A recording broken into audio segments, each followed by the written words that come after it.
You're watching TVC Breakfast. Now, in the 14 days from now, the Independent National Electoral Commission will lift the ban on political campaigns, and presidential candidates will be free to go down with their manifestos in hand to win the hearts and votes of Nigerians. For the first time in ages, the country is witnessing an electioneering process being largely driven by youths, as well as a developing culture of consultations and public presentation of ideas and perceived solutions to the many problems facing Nigeria. How will Nigerians sieve through all this? And we'll hear from politicians this electioneering season and make the right choices. These are some of the issues.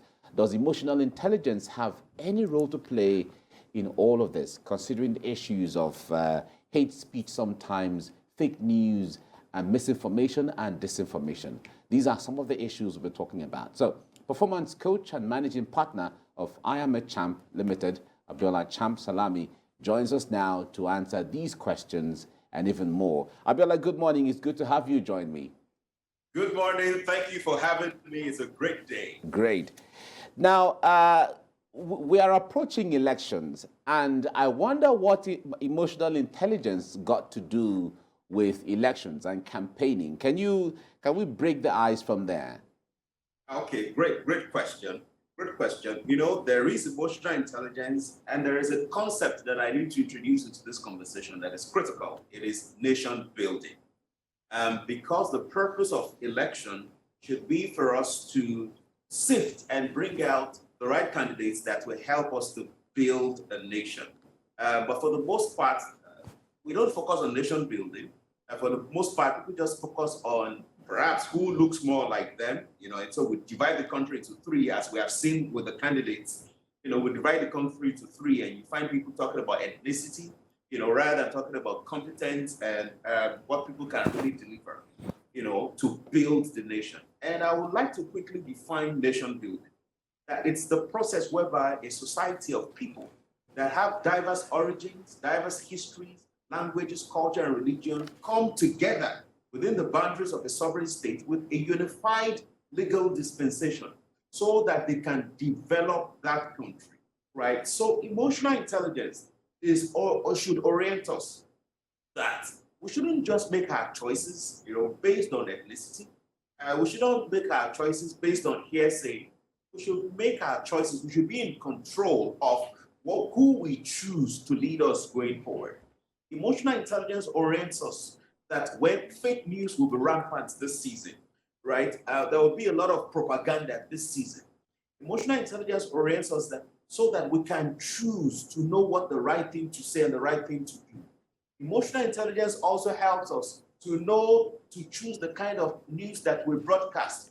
Because now with technology, everybody's a journalist, everybody's a broadcaster. And as people are sharing, people who are paid to do the job anyway, who are paid to spread propaganda, as they are spreading it through their devices, that we should be in control and we should know what to share and what not to share. It's good that some technology devices have limited the facility to spread news to a minimum number of people. But in as much as that has happened with technology companies, it is important that every one of us as individuals that we watch what we say and what we do, during these elections. I remember there was an election 8 years ago, that a lot of people became less productive because of the back and forth arguments people were having in offices. I mean, these are people that are supposed to be professionals, that are supposed to be working towards the productivity of their organizations and the country by extension. But you find people engaging in unnecessary debates and arguments, within offices, within religious circles, even within family, such that election process now divides people. And after the election, they can't really sustain their relationships again because they've allowed a difference in opinion to separate their families and their friends.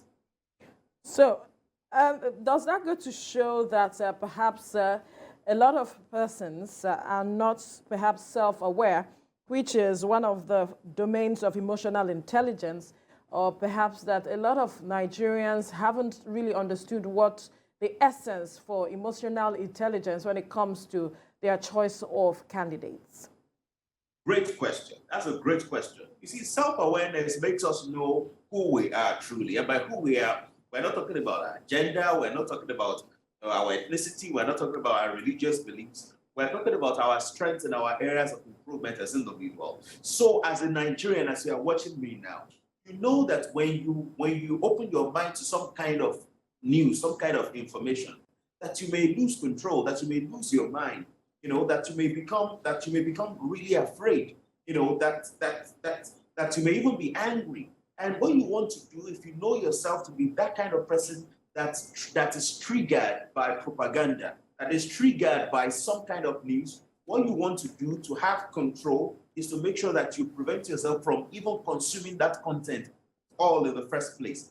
If you know that the moment you get some kind of content, it leads you to argument, and I mean unnecessary argument, you want to take yourself out of that thing, which is why when you talk about self-awareness, it is key. A lot of Nigerians don't have self-awareness. We don't really take time to observe ourselves as the individual. In fact, most times when there's an issue, we point finger to the second person or the third person without necessarily looking at the man and the woman in the mirror. When you look into the mirror, you see yourself for who you are. And it's important that we continue to cultivate self-awareness so that we can control ourselves. I mean, election period, there's always chaos around. And this chaos is caused by people who don't have self-control, people who don't have self-awareness beginning and then self-control, so that you can choose what you say and what you do, even at this time. You see, there are people that are paid to spread propaganda. There are people that are paid to spread chaos, but you are not. And so what you want to do is to control yourself and to know that your responsibility is to vote during this election, not by engaging in unnecessary debate, not by causing chaos all around, but by maintaining peace everywhere you are. For the average politician, so how does EI, emotional intelligence, come to play for the average politician? Some have even said that, this ability, emotional intelligence quotient, so to speak, favors the politician rather than the people. Well, if we really understand emotional intelligence, we will know that it doesn't favor one party over the other. It only helps people to choose and do the right thing every point in time. So for the politician, it is critical that you don't just run campaigns for electioneering purpose. That it's important that you keep the promises that you make. You see, as an emotionally intelligent individual, and let me say this, that emotional intelligence is not the same as manipulation and deception. Emotional intelligence is not emotional manipulation. You have people who manipulate people to achieve their goals. But if a politician really, truly understands emotional intelligence, the politician will realize that there's no need to manipulate people, because empathy is a great skill that politicians need to have. Empathy says seek first to understand before you are understood. Empathy is a skill in emotional intelligence. Empathy says that you understand the true, honest yearnings of the people that you are leading, that you want to vote for you, and based on your understanding of their needs, you provide solution. Now, you provide a true solution, not a propaganda-led solution. Not something packaged like a solution, but it's something else, but something that really touches the heart and transforms the community. You see, a politician should realize that your role is to contribute to nation building, not just to build your friends and your cronies, not just to build those you like and those you don't like, not just to build people from your ethnic background and maltreat other people from another tribe. It is to understand that it is nation building. So whether you're in a local government, it is nation building, or state government, nation building, or even it's national government, it is nation building. So it's important that politicians should cultivate empathy. Empathy says seek first to understand before you are understood. Empathy says really truly understand the yearnings of the people. And not just that you pay lip service to it, but you actually create structures, you actually create a solution that will help their life get better. Now, in a society where there seem to be inadequate resources or scarce resources, if I have to put it that way, and people seem to be scrambling for available ones, and in the course of that, the empathy, the care to say, okay, don't worry, you can have it, I'll go for the next one, that feeling is not so much in the air. how can people begin to gain mastery of their emotional intelligence, even in the midst of a circumstance like that, where they seem to be very heated competition and even rivalry between people? Great. Elementary economics will orient us that resources are always scarce. Even in developed nations, there are scarce resources. So how do we position ourselves to make the best use of the resources that we have is the critical question. You see, greed is a negative emotion that a lot of people have in this country, from politicians to the people. A lot of times people look up to those who are leading and they say they are greedy, but by the time you check the average person on the street, the person is greedy too. The example you cited now about scarce resources, there are people that just want to corner everything to themselves without thinking of other people, without really fully realizing that there's more that we can get. You know, when we put this seemingly scarce resources in the right hands for the right people to grow it, to develop it into what can be enough for everybody, which is the place of social awareness and emotional intelligence. Understanding people, understanding the skills that people have beyond propaganda, beyond people coming on air and reading out statistics of whatever they've done before, what they've not done before.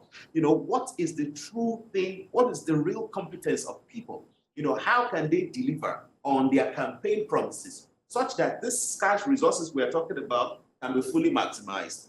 And, you know, speaking of competition, it is important for us to know that when we have we can be competitive, you know, without necessarily fighting and competing with others. And this is the difference. Being competitive means that you set a goal for yourself and you want to meet that goal. The other side is fighting people to get something from them. And you see, it's important for us to know that unity, when we work together, when we form synergy equation says 1 + 1 is greater than 2. When we come together in unity to build this country, when we understand the strengths of each person, when we shun our biases and prejudices about other ethnic group, especially, and other religion especially, we build a stronger nation together. And it's important from politicians even to the regular citizens to know this, and for us to continue to push this in our words, in our thoughts, in the things that we do, and in the things that we tell our children, so that we have a strong, united nation. A strong, united nation, very, very critical. But perhaps you need to throw more light on the benefits for a society, emotional intelligence, what the benefits are, such that people will understand the crux of what you're trying to talk about. Okay, great. One of the benefits is reduced crimes. You see, earlier there was a conversation about bunkering, you know, on what is going on, the pipeline, vandalization. And with emotional intelligence, we're able to reduce that significantly. Why? It begins with engagement, engaging people, accurately engaging people. The people who are the security operatives, you know, engaging with, we have a consultant that has been given this work to do, engaging with even those who are vandals. Remember, some years ago, a government implemented an initiative, you know, that brought back some names that were mentioned in the previous interview, you know, that brought all of them together to stop vandalization. That was a government that tried to seek to understand the yearnings of these vandals. So it is important that we know that one of the benefits of emotional intelligence, yes, we reduce crime, you know, we reduce violence, because a lot of people that are expressing violent tendencies, they just need to be understood. They just need somebody to sit with them. There is something they are looking for that they are not getting. And when they are not getting it, they will look for whichever means, you know, to make sure that they achieve that goal. But if we can present them with an alternative, if we can seek to understand it and present them with an alternative to see that this thing you are trying to achieve, there are other means to get it without engaging in crime, it helps us. That is one. It reduces violence, right? It reduces, look at it, every now and then there's always tussle, you know, between different arms of government, you know, the legislature, the executive, you know, people are fighting. I mean, we've seen that happen in Senate, we've seen that happen in House of Reps, you know, people always getting into blows, fighting each other because they don't understand each other, because somebody assumes that the other person wants to cheat him or her. But with emotional intelligence, we we can build cohesion, we can build synergy, we can build a peaceful legislature where people can pass laws that can really touch on people and touch on growth. You see, emotional intelligence is that critical skill that helps us to form strong teams that help leaders, to deliver excellence, that help leaders to engage their team members excellently, that enable politicians to serve the community the way they should serve it. Every now and then we talk about corruption, and emotional intelligence is another solution to corruption, because poverty, right? Corruption rides on poverty. And with the understanding that if we can meet the basic needs of people, we can reduce the frequency of corruption significantly. So emotional intelligence helps us to build a nation. Emotional intelligence helps us, to grow our economy. Emotional intelligence helps us to understand each other and reduce incidences of conflict. Right. So we have seen, the place of emotional intelligence in the average workplace. I mean, more and more businesses are utilizing this tool to enhance productivity. But you've also made a case for it in the larger society. But, give us a sense of the level of buy-in from recipients, from people you've engaged with on the part of the government and the people about how essential this intelligence is for nation building. Okay, great.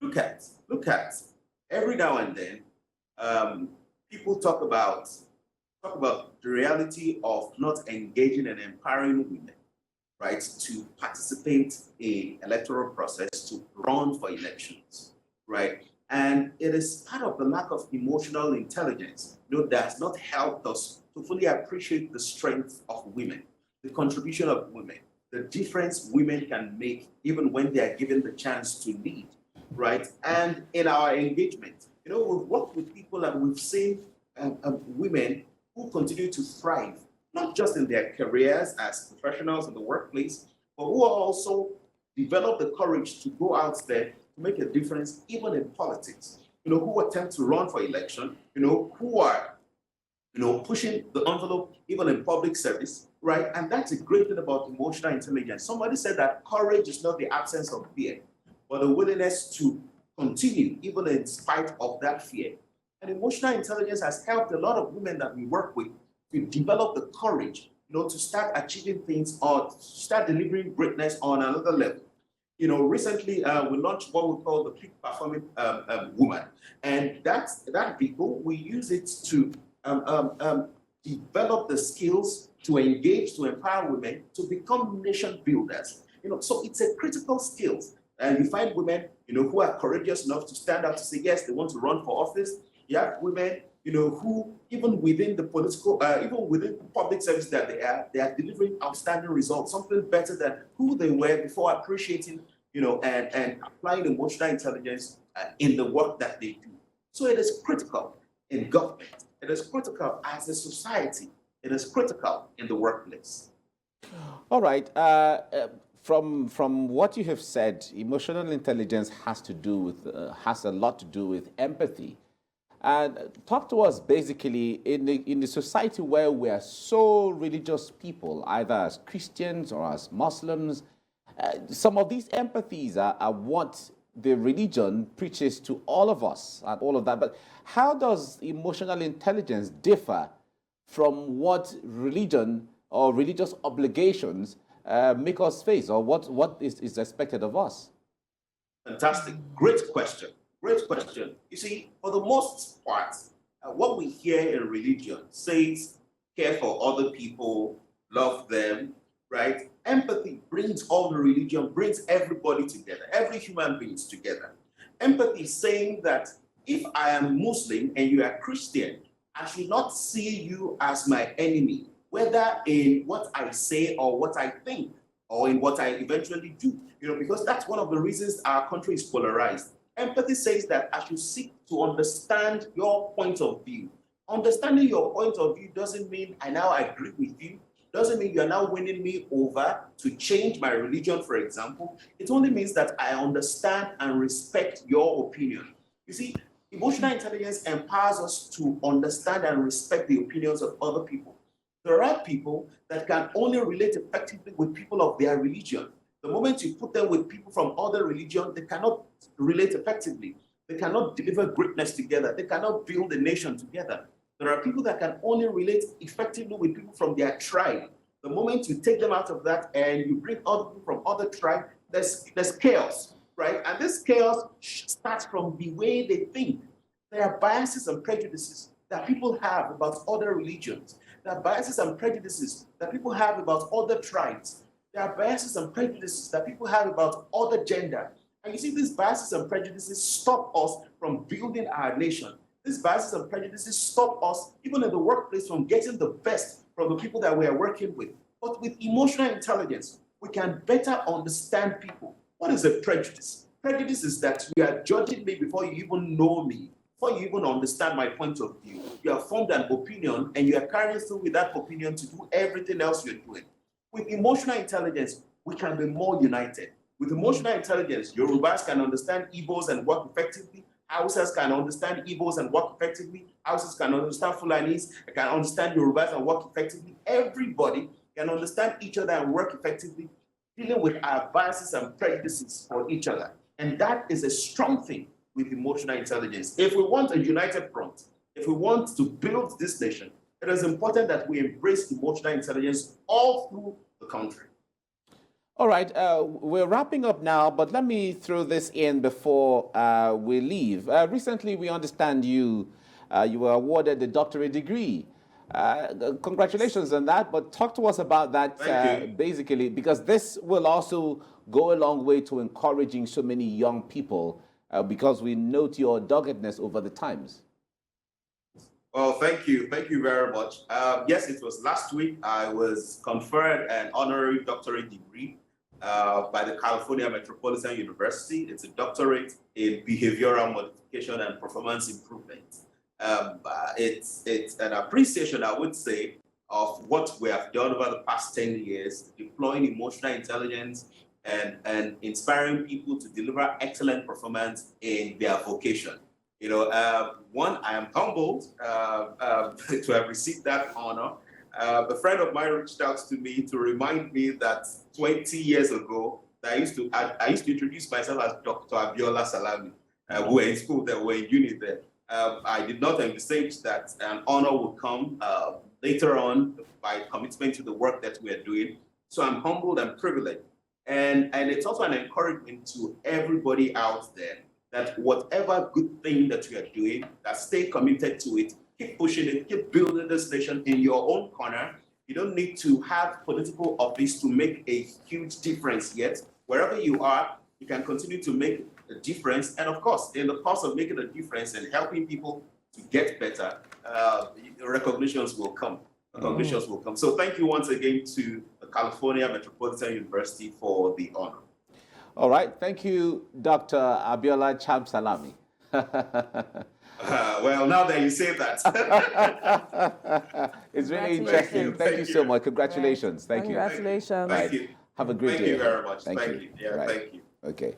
Well, I think it's been an interesting time out talking about emotional intelligence. Absolutely. You know, the point there is the days where our cultures used to teach us a lot of things in the community, in the villages, coupled with religion also. We're losing that now. So emotional intelligence seems to be the scientific way of getting people to that space again. Yes, and like Kevin mentioned, how people are receptive to that is also a major concern. A lot of people embracing emotional intelligence. We see in other society, emotional intelligence is the approach, especially in organizations. After COVID-19, you know, people had to turn the approach towards, you know, leadership in organizations. And for the society, it's very important, such that we can understand each other and you see things through the eyes of others. It's very important.